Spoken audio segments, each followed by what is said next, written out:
at least for me, it was intimidating to put myself out there, especially in a way that anybody can find. They don't have to necessarily pick up my book. If someone Googles my name, they're going to find that. And thanks to the Wayback Time Machine, even if I take down the website, people will find what I have to say. And so I look at other people's blogs, and they're insightful and wise with just the right touch of humor, and I didn't know if I could pull that off.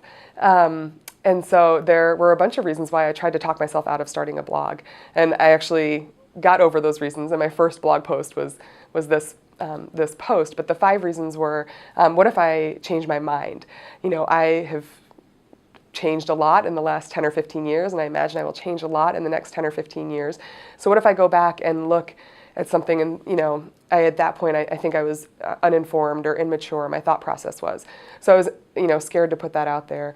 What if I got facts wrong? Not just my opinion, but what if I, reported on something that turned out to totally be incorrect? Another reason that I had was that there's no filter. When you're writing a book, you have a lot of reviewers, you have a lot of people who kind of proofread or help you shape your thoughts. But blogs, unless you want to hire someone to proofread your blog, are generally a little bit more quick turnaround. And then another reason that I was hesitant was, could I keep up with it? You see a lot of people's blogs and their last post is from 2008. And so I didn't want to have one of those blogs that, has the last post from 6 years ago. The last reason was, do I have anything worth saying? I want to be perceived as a thought leader. I want to be perceived as, somebody who's got something to say, but it's scary to put yourself out there unless you have confirmation from other people. If you're the only person trying to psych yourself into the game, it's a little bit hard. But as I said, I did start a blog, and this was my first blog post. And how I came over those 5 reasons not to publish a blog were, the first reason, will I change my mind? There's a saying that I reserve the right to change my mind as more information becomes available to me.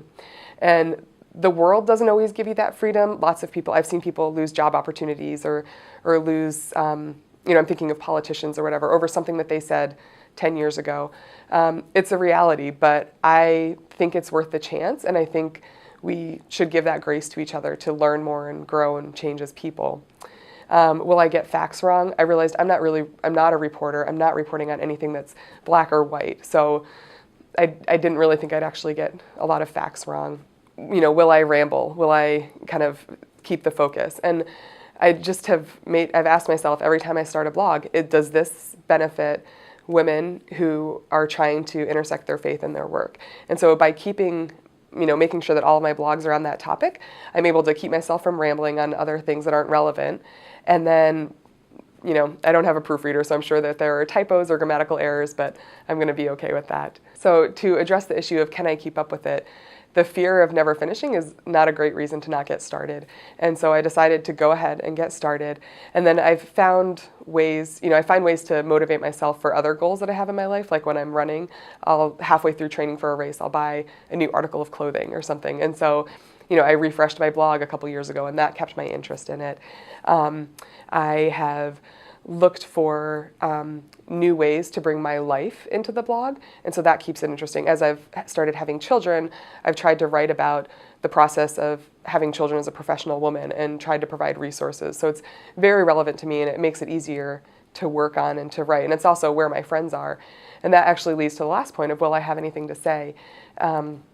These are conversations that I'm having with my friends. And so I'm just continuing the conversation online. And I'm sharing the wisdom that I'm learning, sharing the wisdom that God's given to me, sharing stories from other people.